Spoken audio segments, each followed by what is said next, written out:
All right. So let's dive into a case that takes us to Honolulu in the 1980s. Okay. But we're not talking about the typical island paradise you see on postcards, you know. Right. This is Honolulu grappling with like a surge in crime. Yeah, a darker side to the island for sure. Yeah. And amid this rising crime rate, we encounter the story of Rocky Padilla and Larry Martins. Two young Marines. Yeah, two young Marines whose lives were cut short under very mysterious circumstances. Yeah, in September of 1980, Rocky and Larry were found murdered, Execution style. execution style, in a secluded beach park. Wow. So not exactly a place you'd expect something like that to happen. No, not at all. And the discovery was made by a local fisherman, just adding to the shock of it all, really. Yeah, imagine stumbling upon that. I can't even imagine. And to complicate matters even further, we have Rocky's brother, Joe Padilla, who was a Denver police officer. So he's dealing with this horrific loss while also having the mindset of an investigator. Exactly. Put Yeah. yourself in his shoes for a moment. Yeah. You're a seasoned cop, you know, the drill, Huh. but now it's your own brother who's the victim. And you can't even be directly involved in the investigation. That must have been incredibly difficult. Yeah, it's like this clash between personal grief and professional duty. Yeah, absolutely. Joe talked about how he felt laying next to his brother's casket in the mortuary basement. Unable to leave his side. Wow. So powerful and heartbreaking. It really is. But, Jean was also trained to observe, to analyze. Right. What did he see in those initial moments that maybe others missed? That's a great question, and one we'll certainly explore. But first, let's try to get a clearer picture of Rocky and Larry. Who were these young men? Right. Who were they? Well, from what I've gathered from the sources, Rocky seems to have really lived up to his nickname, Rocky. Oh, really? Oh, yeah, we're not just talking about typical youthful charisma. Right. There's this story about him protecting his younger siblings when they were kids. Oh, yeah. They were crossing the street and a car came speeding towards them. And Rocky, without hesitation, he jumped right in front of the car to shield them. Wow. Talk about protective instincts. Yeah, that's Rocky in a nutshell, always looking out for others. And it sounds like that sense of duty carried over into his time in the Marines. Absolutely. Graduating top of his class, serving on the USS Nimitz during the Russian invasion of Afghanistan. This guy was clearly driven and dedicated. Yeah. You know what I find particularly interesting? What's that?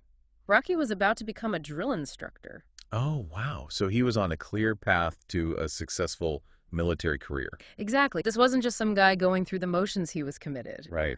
Which makes his sudden death all the more tragic. Absolutely. Now, Larry Martins, he presents a bit of a contrast, doesn't he? He does, yeah. He was from Wisconsin, dreamt of becoming a race car driver. Following a family tradition of military service, he ended up joining the Marines.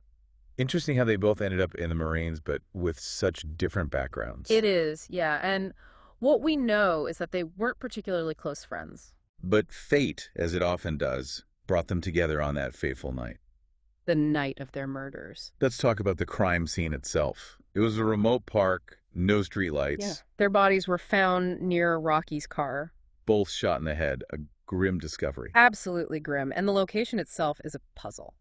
Right, why were they in such a secluded spot? It was far from the typical areas you'd find Marines, the bars, the clubs. So what were they doing there? A prearranged meeting. Did they stumble into something they shouldn't have?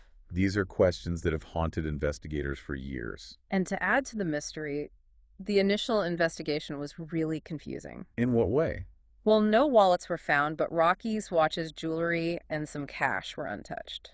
So if it was a robbery, why leave those valuables behind? Exactly. Doesn't quite add up, does it? No, it doesn't. Was it a robbery gone wrong? Or a deliberate attempt to hide their identities. It's a detail that really muddies the waters. And back in Denver, you have Joe Padilla struggling with his grief while also trying to make sense of it all through the lens of his training. Can you imagine the frustration? Oh, I can only imagine. He wanted to be involved to use his skills to help find his brother's killer. But he had to respect the boundaries of the investigation. Absolutely. It must have been an incredibly difficult balance to strike. It must have been. And for years, Joe diligently pursued every possible avenue. Writing letters, contacting authorities, researching similar crimes. Hoping for a breakthrough, a connection. Driven by this unwavering determination to find out what happened to his brother. And what's so striking is that even with his law enforcement background, Joe initially encountered roadblocks. Yeah, but his persistence never wavered. This wasn't just a case for him. It was personal. A promise to his brother, a mission fueled by love and loyalty. Absolutely. And that dedication, that refusal to let the case fade away, ultimately played a crucial role in a development that happened 35 years later. A development that rekindled hope for justice. Yeah. It's actually a twist in the story that nobody saw coming. A twist that changed everything.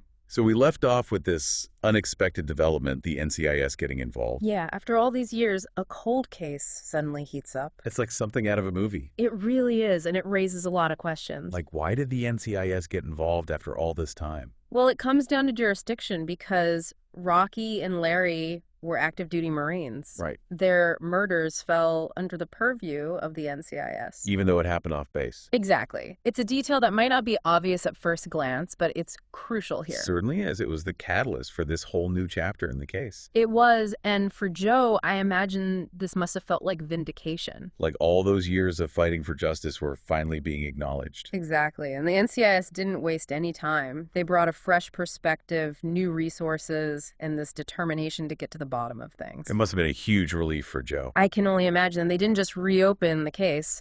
They held a joint press conference with the Honolulu PD. Oh, wow. A public declaration that they were serious about solving this crime? Exactly. And that wasn't just for show. It was a strategic move to put the case back in the public eye. To maybe jog someone's memory or encourage someone with information to come forward? Precisely. Sometimes all it takes is a little nudge, you know? And it wasn't just about public awareness, was it?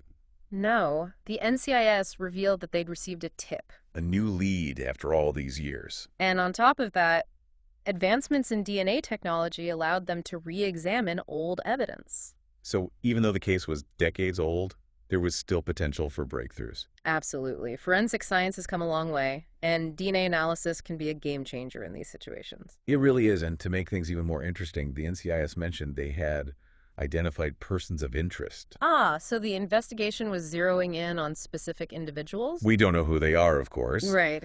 But their existence suggests that the investigation is gaining momentum. Exactly. It's like those pieces of a puzzle slowly starting to fit together. And this renewed focus on the case prompted Joe to finally make that trip to Hawaii. A journey he had resisted for so long because of the pain associated with it. Right. Can you imagine going back to the place where your brother was murdered? It must have been incredibly difficult for Joe. He described the beach park where it happened as beautiful and peaceful. Such a stark contrast to the violence that took place there. It's a reminder that tragedy can strike anywhere, even in the most unexpected places. And for Joe, being there allowed him to connect with his brother in a way he hadn't been able to before. To feel closer to him, to understand the place where his life was tragically cut short. It's a powerful reminder that these cases involve real people with real emotions. Absolutely. These aren't just abstract mysteries. They're about lives lost and families forever changed. And Joe's presence in Hawaii was a testament to his unwavering dedication to finding the truth. But even with the NCIS involved and the new investigation and all the advancements in technology, some questions still lingered. Questions that have haunted Joe and anyone following this case for years. Like, the motive, if it wasn't a robbery, then what was it? It's the biggest puzzle of all, isn't it? Joe explored all sorts of theories, trying to find any connection, any pattern that might shed light on why his brother and Larry were targeted. That's where things get really interesting. Because one theory that Joe found particularly disturbing was the social climate at the time. What do you mean? Well, there was a documented tension between some locals and servicemen. Oh, resentment that sometimes led to violence. Exactly. And that raised a horrifying possibility. That Rocky and Larry were targeted simply because they were Marines. A hate crime fueled by prejudice and animosity. A chilling thought, and one that certainly warrants investigation. It does, and then there's the issue of the missing wallets. Right, if it wasn't robbery, why take them? Was it an attempt to conceal their identities or something more deliberate, a message of some sort? The missing wallets combined with the untouched valuables create this strange contradiction. It suggests that the motive might be far more complex than we initially thought. And Joe didn't just sit back and wait for answers.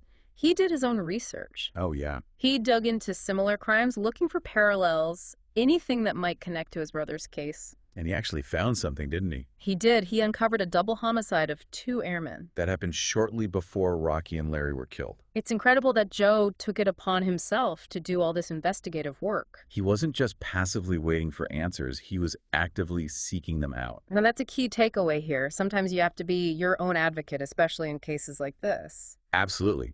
But even with this new discovery, concrete evidence linking the 2 crimes remained elusive. And that's the challenge with cold cases. Time can be a formidable obstacle. Memories fade, witnesses disappear, evidence deteriorates. It can feel like you're fighting an uphill battle. But despite all of that, Joe never gave up hope. He clung to the belief that someone out there knew something. That a vital piece of information was waiting to be discovered. And that belief fueled him for all those years.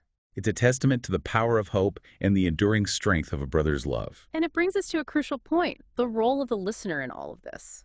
We've laid out the complexities of the case, the theories, the ongoing investigation. But what can those hearing this story do to help? What can they do to contribute to the search for answers? That's where things get really interesting, because this case is far from closed. So we've talked about the complexities of this case and the theories and the ongoing investigation.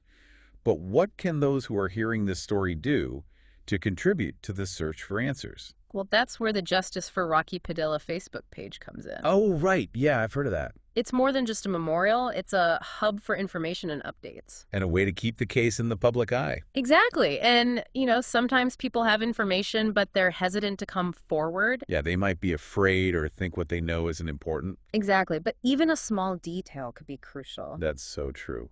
And with the Facebook page, people can share information or just stay updated on the case. It's a great resource for anyone who wants to get involved. And it's a reminder that even though this happened decades ago, the search for justice continues. Exactly. And speaking of getting involved, there's also Crime Stoppers. Right. A way for people to offer information completely anonymously. That can be a big factor for some people. Absolutely. They might be afraid of retaliation or just want to stay out of the spotlight. And with Crime Stoppers, they can share what they know without any fear. It's a valuable tool in cases like this. And you never know what could be the key piece of information. It could be something as simple as remembering a car they saw near the beach park that night. Or a conversation they overheard that seemed odd at the time. Things that might have seemed insignificant back then could be crucial now. Right, and we're talking about a case that's over 40 years old. People's lives have changed. Their perspectives might be different. What they were afraid to share years ago, they might be willing to share now. Exactly. And that's why it's so important to keep this case in the public consciousness. To keep reminding people that there are still answers out there. And to encourage anyone with information to come forward. Absolutely. And Joe himself has been incredibly proactive in keeping the case alive. In addition to all his investigative work, he also established Rocky's Fund. Oh, yeah, I read about that. It's a way for people to contribute financially to support the ongoing investigation. To help cover expenses like DNA testing or travel for witnesses. It's another example of Joe's dedication to finding the truth.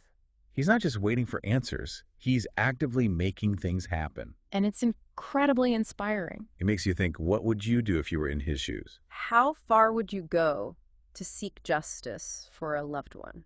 It's a powerful question. And it's a question that Joe's story forces us to confront. Because ultimately, this isn't just about Rocky and Larry. It's about the pursuit of justice itself.